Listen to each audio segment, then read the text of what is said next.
we had a power outage just before I came on here. Just before I came on here, we had a power outage, and it was a bit of a downer. It was a bit of a downer, but can never put me down. Can never put me down. We are marching in the light of God.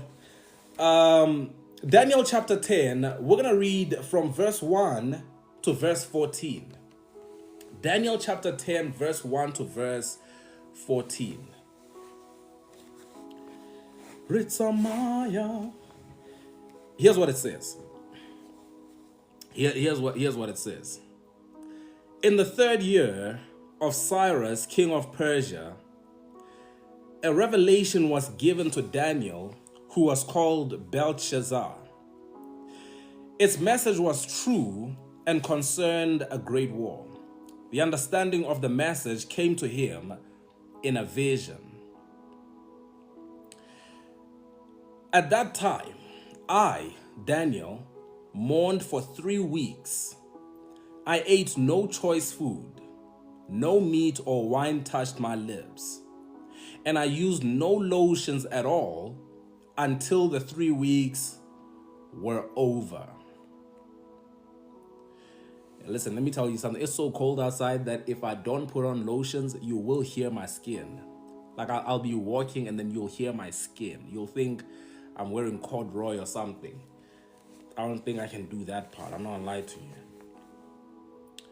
On the 24th day of the 1st month, as I was standing on the bank of the great river, the Tigris, I looked up, and there before me was a man dressed in linen, with a belt of fine gold from Uphaz around his waist. His body was like topaz, his face like lightning, his eyes like flaming torches, his arms and legs like the gleam of burnished bronze, and his voice like the sound of a multitude. I, Daniel, was the only one who saw the vision. He says, I, Daniel, was the only one who saw the vision. Those who were with me did not see it, but such terror overwhelmed them that they fled and hid themselves. After a time of separating himself, he says, I saw what no one else could see. I saw what no one else could see. And my reaction was different to theirs because they did not see what I saw. So I was left alone, gazing at this great vision. I had no strength left. My face turned deathly pale, and I was helpless. Then I heard him speak, and as I listened to him, I fell into a deep sleep, my face to the ground. A hand touched me and set me trembling on my hands and knees. He said, Daniel, you who are highly esteemed, consider carefully the words I am about to speak to you, and stand up, for I have now been sent to you. And when he said this to me, I stood up trembling. Goes on to say, then he continued, do not be afraid, Daniel. Since the first day, right there in the comment section, say first day. Since the first day that you set your mind to gain understanding and to humble yourself before God, your words were heard. And I have come in response to them. But the prince of the Persian kingdom resisted me 21 days. Then Michael, one of the chief princes, came to help me because I was detained there with the king of Persia.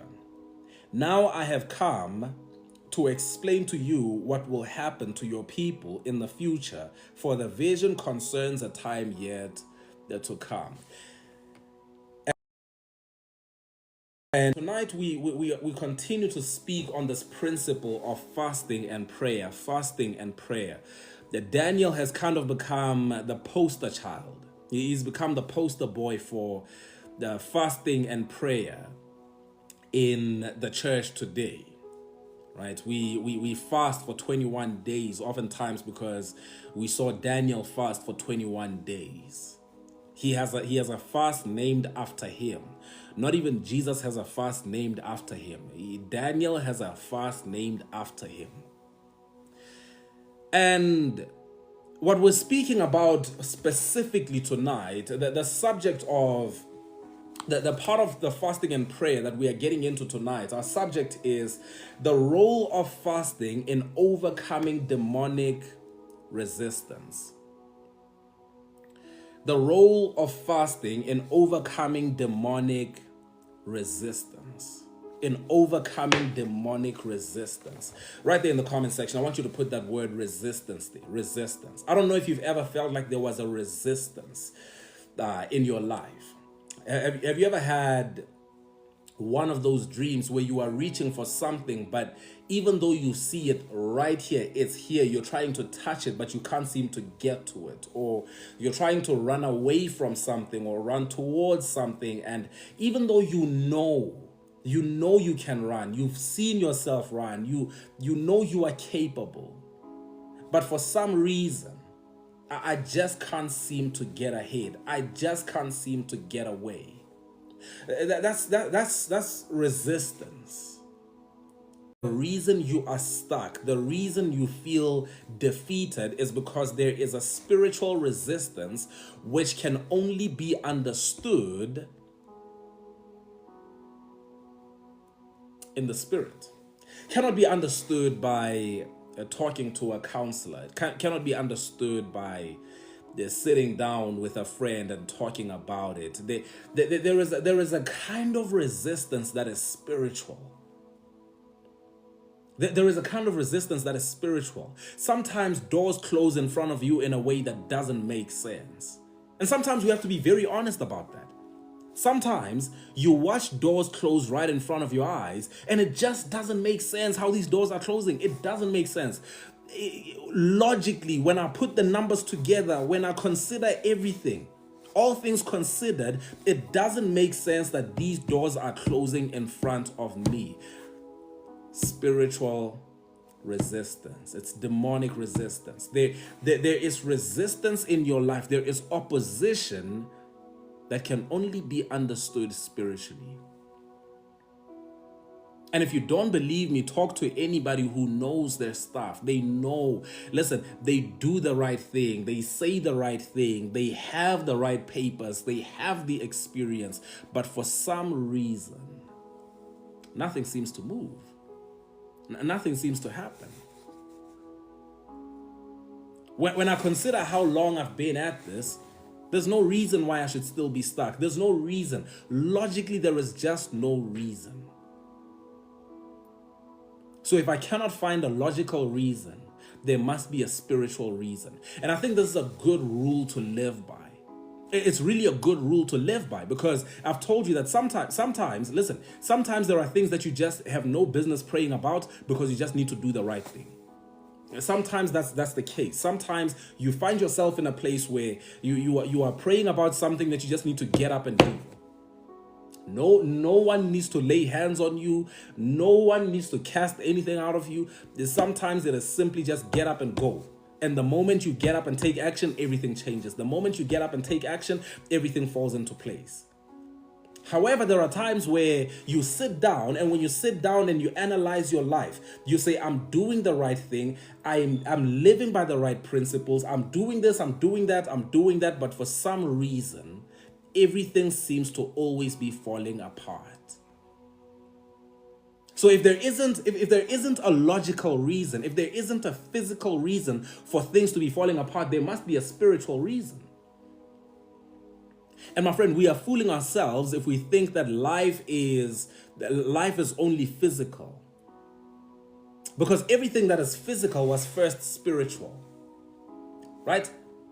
Every defeat that happens physically first happened spiritually. Before you are defeated physically, you are first defeated spiritually.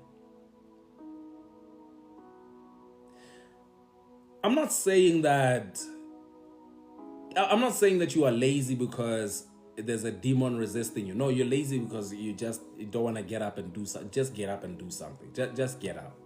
Get up. You're old.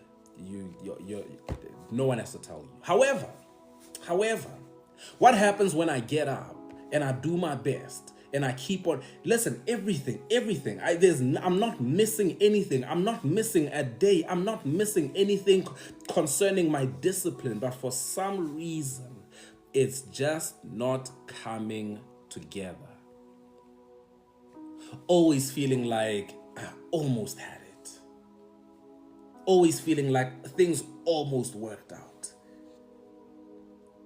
Until you get to a point where you are so conditioned to things not working out that whenever you get close, you just expect it to fall apart, because this has been happening. You just expect it to fall apart the moment you get close.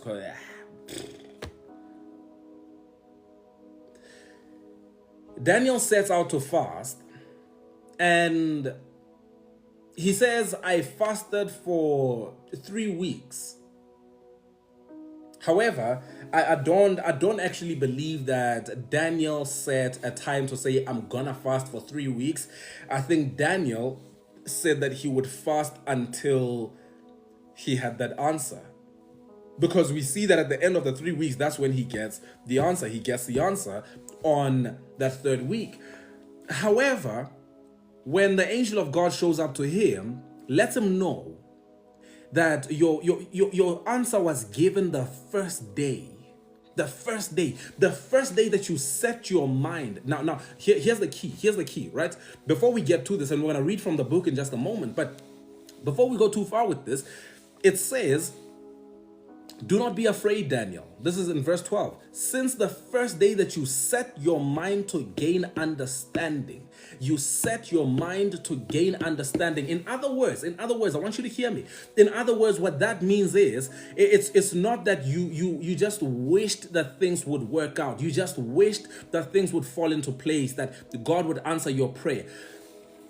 A mind that is set on something is a mind that will not let go. It will not let go. A mind that is set on something is a mind that believes that the thing is just as good as done. It is just as good as done because I'm not letting go until I see the answer. I'm not letting go until the breakthrough happens. So I am holding on. So he had set his mind on this. He wasn't just he wasn't praying in the way that many of us pray today, which is more like the wishful thinking, right? Which is just like a couple of wishes. No, that's not how he prayed. He had set his mind. Here's what I'm saying to you. The reason why many of you, if you are fasting right now, if you will fast in the future, the reason why you will struggle in your fasting is because it is simply just a routine thing. It is simply just a religious thing that you heard you should do, and you are just trying it out. Your mind is not set on anything. It is not set on anything. So it says, when he first set his mind on gaining understanding, that very same day, an answer was given. But the angel goes on to say to him, however, I was resisted in the spiritual realm. He lets him into the spiritual realm to say, there was a resistance over thee that caused this delay. There was a resistance. Have you ever noticed, listen, every single time that I talk to somebody, when I talk to someone who has had a significant breakthrough in their life, I always ask them the same question. How long did it take? What happened? Do you remember the day before this happened? They'll say, listen, when it happened, it almost seemed as if there was no reason for me to be struggling for all those years. Because everything happened, one thing after another. And that's often because something shifted spiritually, And when there was that breakthrough spiritually, it was only a matter of time until it flowed physically, until I would see it physically. So, with that being said, I want to ask you tonight. Where you are right now. I want to ask you, with this part of your journey that you are on right now.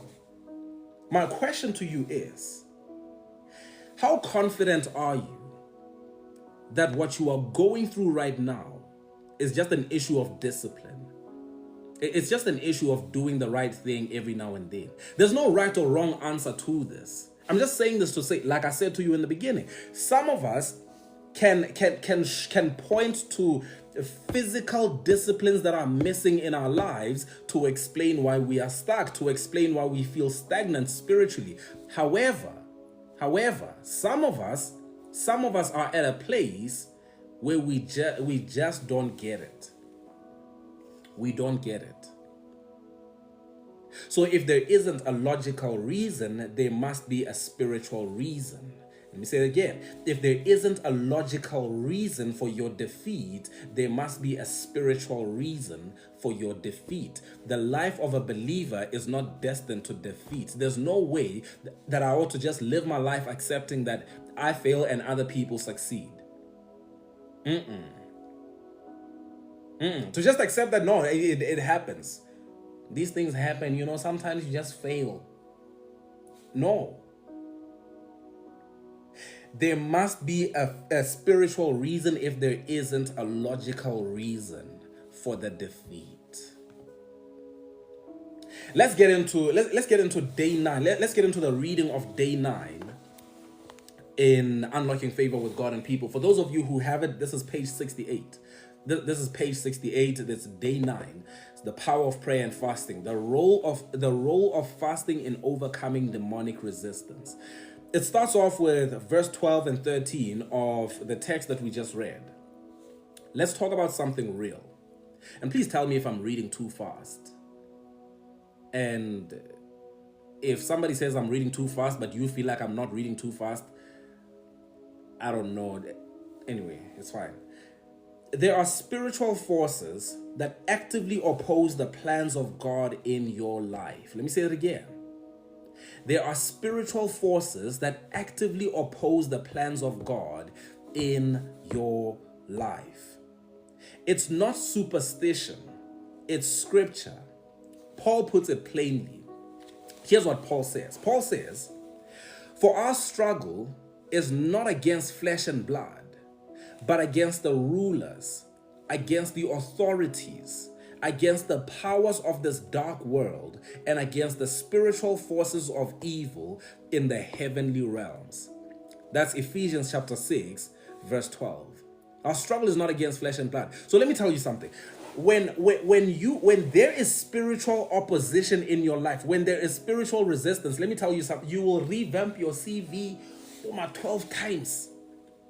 I'm always revamping the CV. No, but that guy doesn't work. I gotta try somebody else. Always revamping the CV.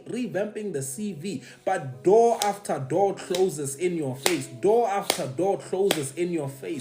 And if there isn't a logical explanation, my friend, there is a spiritual one. And what is it? That spiritual explanation is, "For our struggle is not against flesh and blood, but against the rulers, against the authorities, against the powers of this dark world, and against the spiritual forces of evil in the heavenly realms." This means there are battles being fought over your destiny, your answered prayer, your next step, your breakthrough. And sometimes what you're facing isn't just delay, it's resistance. Sometimes what you are facing is not just delay, it is resistance. It is pushback. Stay down. No, but I want to get up. Stay down. No. Yeah, I'm sorry. Sometimes these things look better in my head. Like in my head, like these analogies make more sense, but it doesn't always come out the same way physically. Like it's just better that I leave it in my head sometimes. But you get what I'm saying. You get the point. You're trying to get up, but for some reason there is this continual just stay down, stay down, stay down.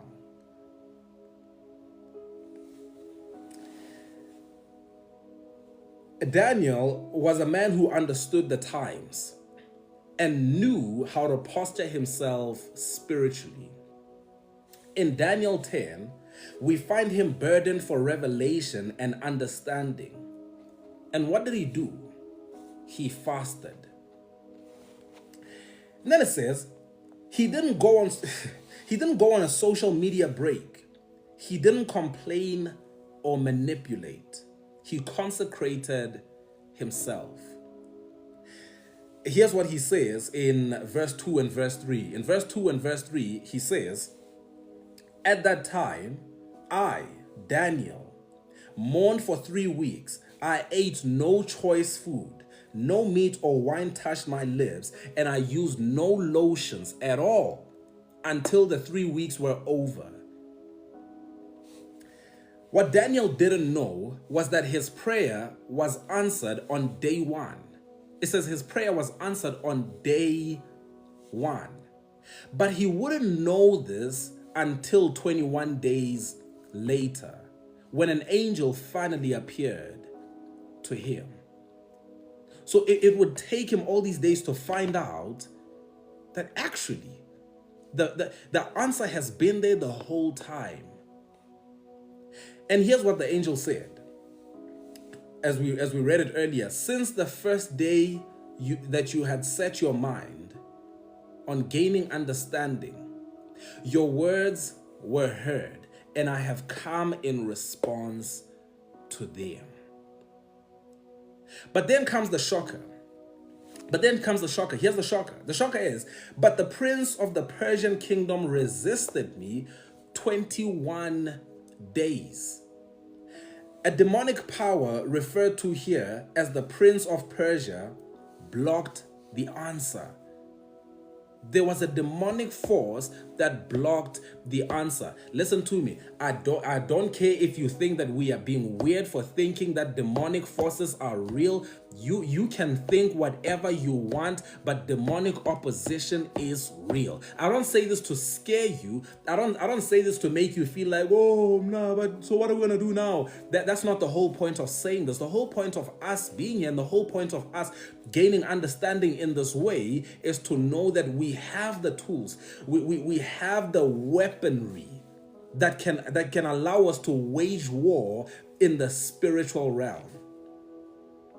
So I feel like I need to say that, because sometimes when people say that the demons are real, it's almost as if they forget that so is God. So is the power of God. It seems sometimes if you don't know about law, guys, witchcraft is real. Witchcraft is real. And I feel like sometimes we forget that there is something else on the other side of that which is just as real and more powerful. We ought to balance these reminders with that, right? So this is not meant to scare you. It says a demonic power, referred to here as the prince of Persia, blocked the answer. It was only when Angel Michael came to assist in battle that the message finally broke through.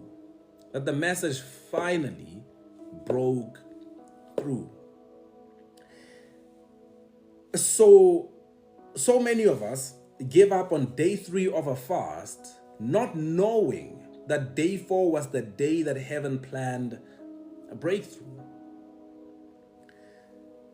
The deciding factor is consecration. And then here's how the angel goes on to explain it. We're on page 71. The angel told Daniel that he was highly esteemed in heaven. Some translations say greatly beloved. Why? Because Daniel had set his heart to understand and humble himself before God. Let me say that again a bit slower. The angel told Daniel that he was highly esteemed. in heaven. Some translations say he was greatly beloved. Why? Because Daniel had set his heart to understand and humble himself before God. His heart was set on that. And let me just say this as a word of encouragement for somebody here tonight whose stomach might be grumbling because you are in the middle of a fast. If you have set your mind, listen to me, if you have set your mind to gain understanding, to subdue the flesh, you will be greatly rewarded for it. And I know I'm not saying that you are doing this. It's such a paradox because I'm not saying that you are doing this to win some points with God, but I'm saying that you are doing this for yourself. It is for yourself. Remember, I told you that oftentimes we get lost in this whole God is speaking in the season, God is moving in the season. The God is always speaking. God is always moving. There is no time when God takes off. So we have to be mindful when we say, in this season, I feel like God is here. In this season, God is in the neighborhood. So when your neighborhood has just been godless. Listen, the whole thing, the whole point of this is we want to gain understanding. We want to gain awareness. We want to gain awareness, right? And by the way, please let me just slip this in there. Please ignore when you see somebody comment something like the live is gonna be suspended, yada yada yada. Block that person. If you're a moderator, block that person so you can suspend them. That's just the person who's using an account to try and fool other people into, Don't be scared. Fear not. Fear not. Block his big head, right? So, prayer and fasting wasn't about twisting God's arm. It was about positioning Daniel for spiritual authority. It was about positioning him for spiritual authority. Let this sink in. Heaven responds to consecration. When you fast, you become spiritually sharper, more in tune with God, and more resistant to the tactics of the enemy. You become dangerous. You become dangerous. Why your fasting matters. Let's bring this closer to home. When you set yourself apart to fast and pray, here are some things that happen. I want to say 3 things that happen.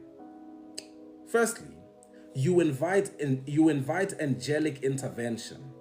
The angel told Daniel, I have come in response to your words. I have come in response to your words. Angels respond to the voice of God. And when you speak his word in prayer, heaven gets involved. Right? When you speak his word in prayer, heaven gets involved. Second thing that happens, you expose hidden warfare. You expose hidden warfare. Without prayer and fasting, you might never discern what's really going on behind a delay or a closed door. Without prayer and fasting, you might never discern what's really going on behind a delay or a closed door. Can I tell you something? Sometimes what will happen is that while you are praying and while you are in a time of prayer and fasting, it becomes so clear. It becomes so clear why things are delayed. It becomes so clear why nothing seems to be moving in the right direction. Sometimes that's all it takes. Can I tell you something? I have had times when I went into a time of prayer and fasting and I got an answer for a health issue that I had for years. For years there was a health issue. Every single winter, Every winter, I had to get sick. That's what will always happen. And in a time of prayer and fasting, there is knowledge that is revealed to you and explains exactly why this is happening. I'm not, listen to me, I am not against anything else. Sometimes you find yourself in a place where you talk to people, where you talk to professionals, and no one can explain what's going on with you. No one can explain it. Can I tell you, even in my own career, even in my own progress, I have sat down with people who are very smart. There were times when I sat down with them and they said, okay, let's put this down. You are gifted. You're not a lazy guy. Listen, you have all the skill sets that you need. So what's going on? What is going on? And if you are talking to somebody who doesn't know, who is not more discerning, they'll say, but you know what? Let's just wait. Let's just wait and see. But if you talk to someone who is discerning, they will say to you, you need to take some time to fast and pray. You need to ask God why this is happening. You don't just wake up one day and things don't work out. You don't just wake up one day and nothing seems to be moving anymore. You don't just wake up one day and people just close doors on your face. You don't just wake up one day. That's weird. You don't just wake up one day and no one cares anymore. That's not how it works. So when we fast and pray, one of the results is that we expose hidden warfare. And then thirdly, you grow in favor with God. You grow in favor with God. Listen, Daniel was called highly esteemed. Fasting aligns your heart with heaven, and that postures you for divine favor. It postures you for divine favor. Here are some other biblical examples of fasting breaking resistance. First of all, you have Jesus in the wilderness. You remember Jesus in the wilderness. Before beginning his ministry, Jesus fasted for 40 days and overcame every temptation of the enemy. You can go read that in Matthew chapter 4. Right? You can go read that in Matthew chapter 4, verse 1 to verse 11. Before Jesus went into his ministry, before he went out and started healing and preaching and teaching, before he went out and did that, he went into a time of fasting in the wilderness by himself. And while he was in there, it was temptation after temptation after temptation. And he overcomes every single temptation. Some of us are there right now. Some of us gave into the temptation earlier today, about my 12:30. It's okay, my sister, just hold on. It's okay, just get right back on it. I understand. Don't let it get away with you. And by the way, I'm still gonna respond to some of the messages on the group, but I saw somebody in the group say, somebody offered me coffee, I couldn't say no, and just like that I broke my fasting streak. Don't think like that. Don't think like that. You drank coffee, it's cool. Let's just keep going on. Now we're back. Just go brush your teeth because coffee smells bad on your breath. And then let's just keep going. You know what I'm saying? Like, let's just keep going. Don't lose heart. We're not keeping score for you. His fasting didn't prevent the battle, but it guaranteed victory. That's what we see in Jesus. What we see in Jesus, his fasting did not prevent the battle, but it guaranteed the victory. And then you have Esther. You have Esther. Esther, faced with the threat of genocide. Am I allowed to say that on TikTok? Esther called for a fast among her people before approaching the king. That act of consecration broke the power of Haman's plot and reversed the decree. That's in Esther chapter 4. And remember, I told you yesterday that her life is such a great example for those of us who are in a time of fasting right now, because in 3 days, listen, 3 days of fasting, she changed the fate of an entire nation, the fate of a people. She changed it with a 3-day fast. That's all she did. She called for a 3-day fast. She said, for 3 days, don't eat, don't drink, don't do anything, and let's just pray for 3 days. And it changed everything. Real life application. Think about the moments in your life when you felt stuck, frustrated, or inexplicably opposed. Some of you are there right now, right? Some of you are there right now. Think about the moments in your life when you felt stuck, frustrated, or inexplicably opposed. Could there have been spiritual resistance? Could there be spiritual resistance right now?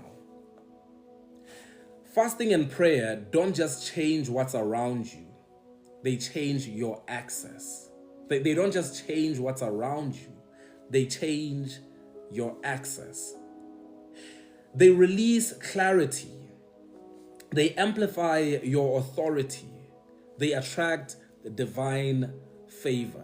And what do we mean when we say fasting and prayer don't just change what's around you? They change your access. Your access. There is something that happens within you. There is something that happens in you. You remember, you remember Elijah with his servant when he was surrounded. Elijah or Elisha. Please excuse me if I'm getting it wrong. But you remember when he was surrounded by an army along with his servant, and his servant says, "Oh, man of God, what are we going to do?" And out of that stress, out of that panic, the man of God says to him, rather prays to God and says, "God, open his eyes." And when his eyes are open, he sees an entire angelic army that was for them, standing against what they saw physically. Another great example of this, you remember Abraham's baby mama, Hagar. You remember when she was in the wilderness with her son, and she was getting ready to give up on everything. And as she's getting ready to give up on everything, it says, while she's crying, the angel of God would hear her and hear the baby crying, and then speaks to her saying, "Get up." And it was when she got up that her eyes were open and she saw a well of water. She saw the water that she couldn't see before she was called, before her eyes were open. Now, was that water made available? Was it available before and she just couldn't see it? Or was it then just created in that moment? It doesn't really matter how it happened. But all we know is that after that encounter, immediately she finds provision.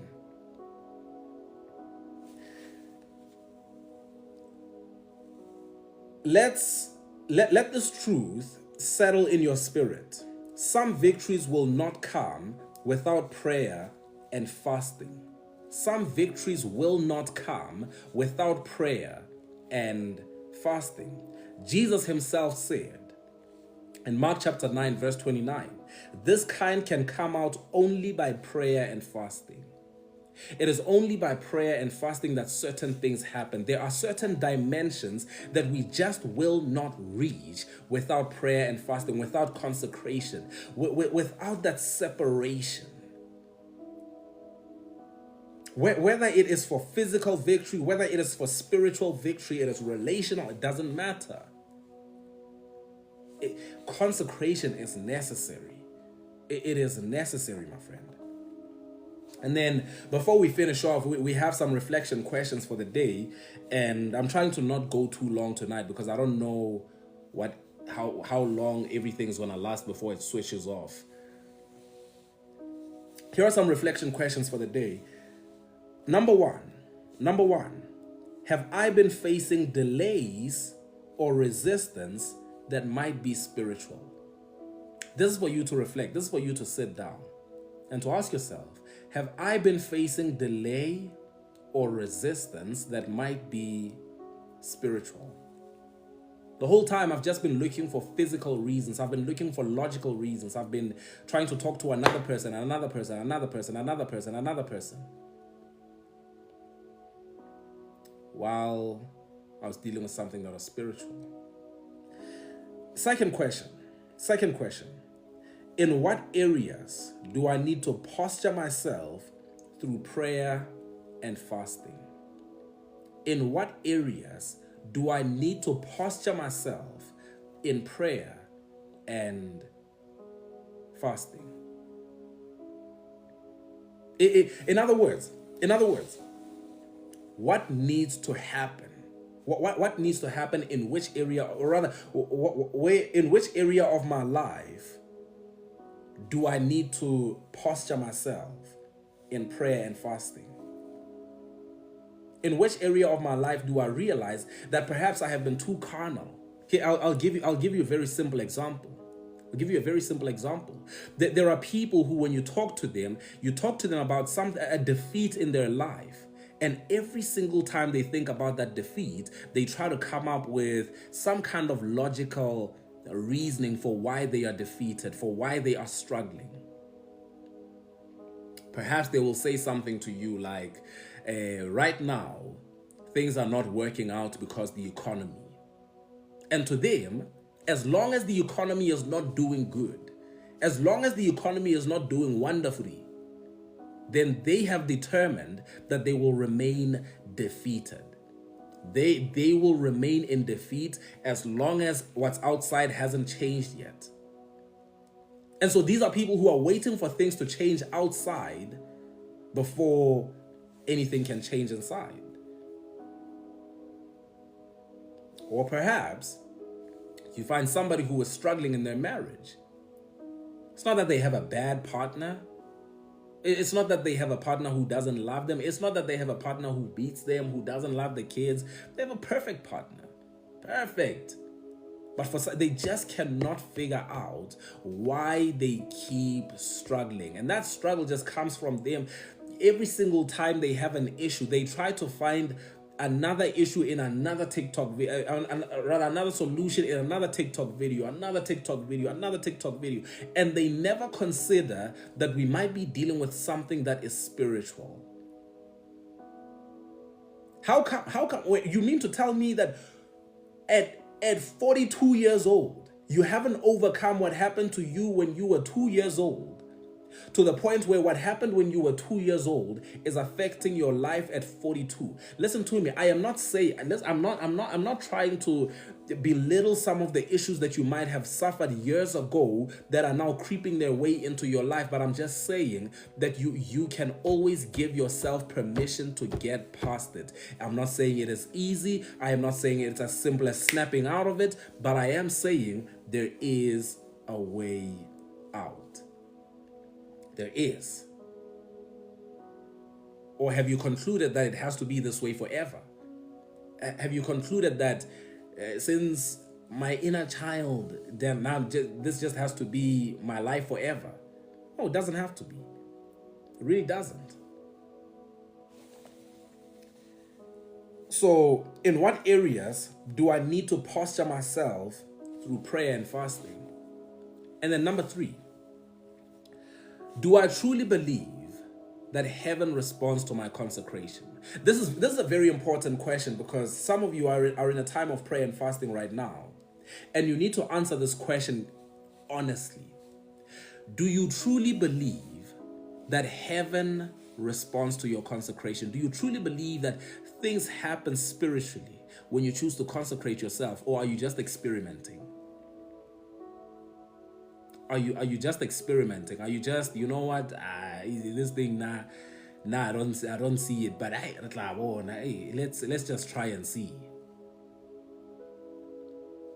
Do you truly believe that when I get into a time of fasting and prayer, when I choose to set myself apart, everything shifts? That's a question for you. And then, of course, a challenge for you, but we are currently in the middle of this challenge. for a lot of you who are watching right now, dedicate the next 3 days to focused prayer and fasting for a specific breakthrough. For a specific breakthrough. Ask God to open your eyes to any unseen resistance and speak His word boldly in prayer. And here's the thing, expect divine help. My friend, Daniel gives us a clue. If your mind is set on it, you need to expect an answer. Expect an answer. There is no other way. Expect it. Are we together? So, we're going to stop there for today. My friend, may God help us. May God help us.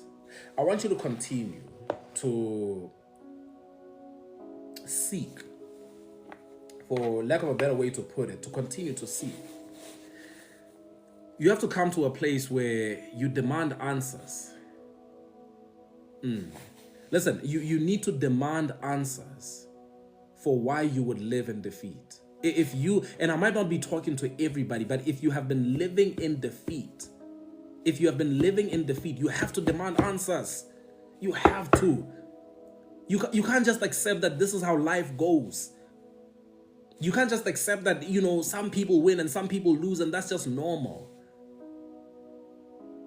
So like I said to you, if there isn't a logical reason, there must be a spiritual one. If there isn't a physical reason for why things are not working out, there must be a spiritual one.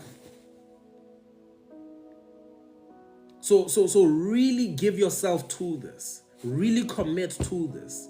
And we're not going to cover everything. I'm not going to help you. I'm not going to help you work everything out within a single hour of a live stream.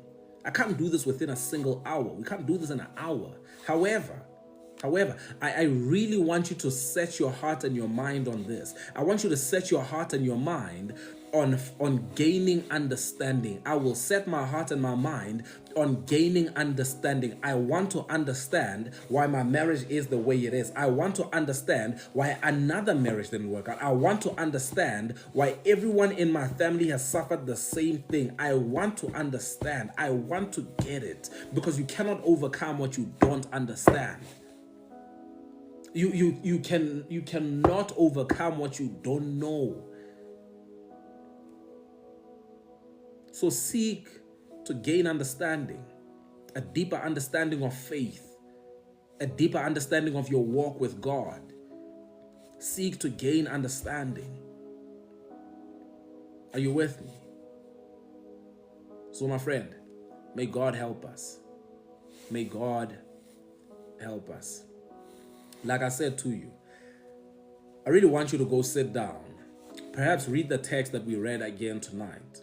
Read it a few more times. Some of the scriptures that I shared with you, read them a few more times.